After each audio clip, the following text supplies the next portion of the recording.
Bună, bună! Te salut și te îmbrățișez și îți propun astăzi să lucrăm împreună un alt model tare drăguț și în același timp tare simplu de lucrat.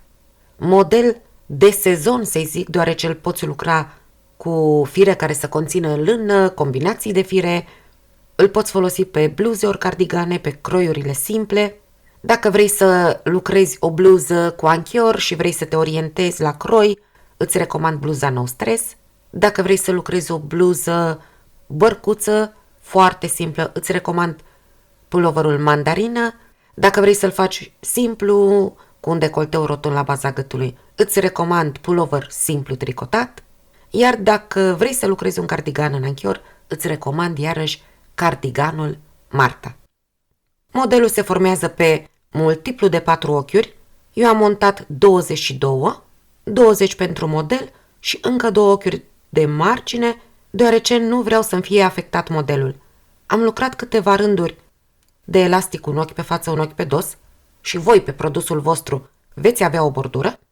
După câteva rânduri de elastic, am pregătit modelul și am lucrat pe fața lucrului toate ochiurile pe față, pe dosul lucrului toate ochiurile pe dos. Acum vom lucra primul rând de model, după care 3 rânduri vom lucra ochiurile așa cum sunt. Pe dosul lucrului ochiuri pe dos, pe față și încă o dată pe dosul lucrului toate ochiurile pe dos. Apoi venim cu rândul 2 de model. De ce am zis că este un model simplu, deoarece modelul în sine îl lucrăm pe un rând. Cum îmi place mie să zic, un rând pentru model, 3 rânduri pentru gânduri. Modelul este compus din cele mai simple torsade, din cele mai mici torsade, torsadele de 2 ochiuri. Voi lua ochiul de margine nelucrat, iar pe următoarele 4 ochiuri trebuie să fac torsadele. Iau ochiul de margine nelucrat, iar acum ochiul 2 vreau să-l aduc pe deasupra primului, da? Îl prind din față cu andreaua, eliberez primul ochi și îl pun pe andreaua stângă. Pun ochiul pe Andreea și le lucrez pe amândouă separat, ochi pe față.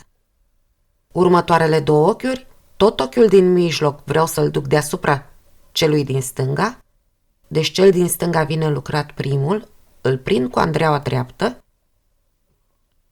ochiul din mijloc îl iau pe andreaua stângă, am încrucișat, lucrez 2 ochiuri pe față. Am făcut primele 2 torsade. Următorul raport de 4 ochiuri. Deci pe acest rând, cele 2 ochiuri din mijloc trebuie să vină încrucișate cu cele din margine și să rămână deasupra lucrului.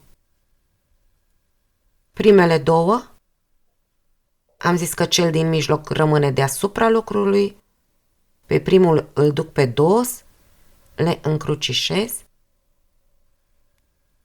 și le lucrez ochiuri pe față.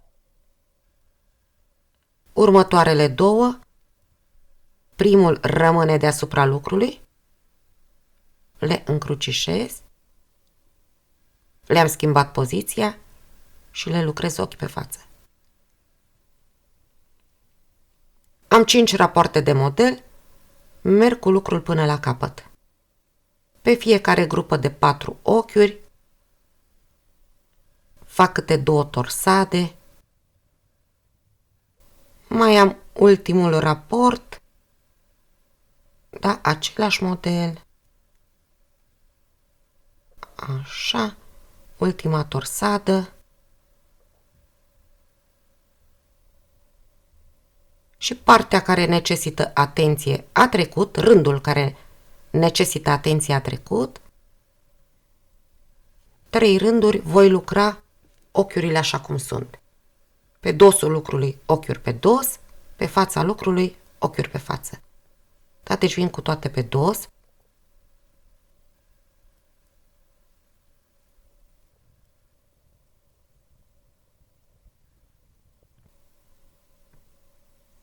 Întorc lucrul, toate pe față.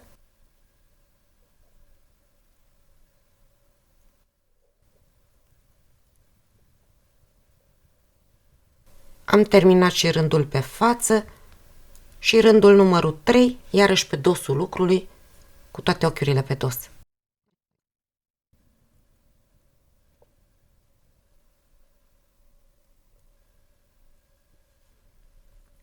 Am terminat cele 4 rânduri de model. Pe rândul numărul 5 vreau să fac iarăși torsade, nu le mai fac ca în primul rând, vreau să aduc ochiurile în poziția inițială.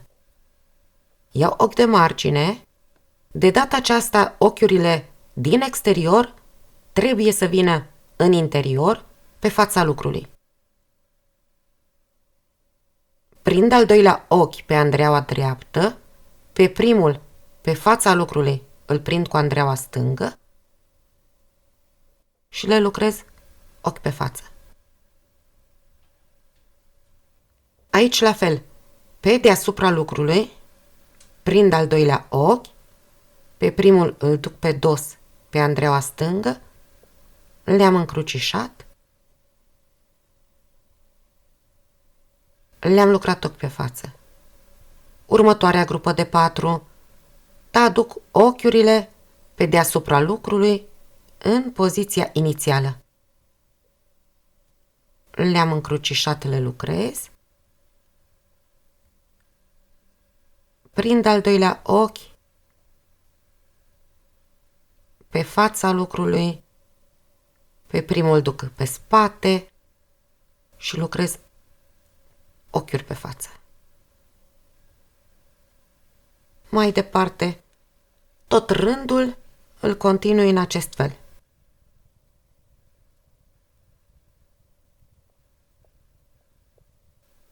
Am ajuns și la ultimul raport.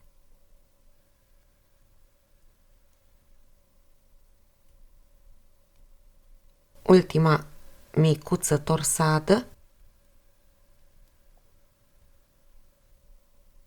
Ochiul de margine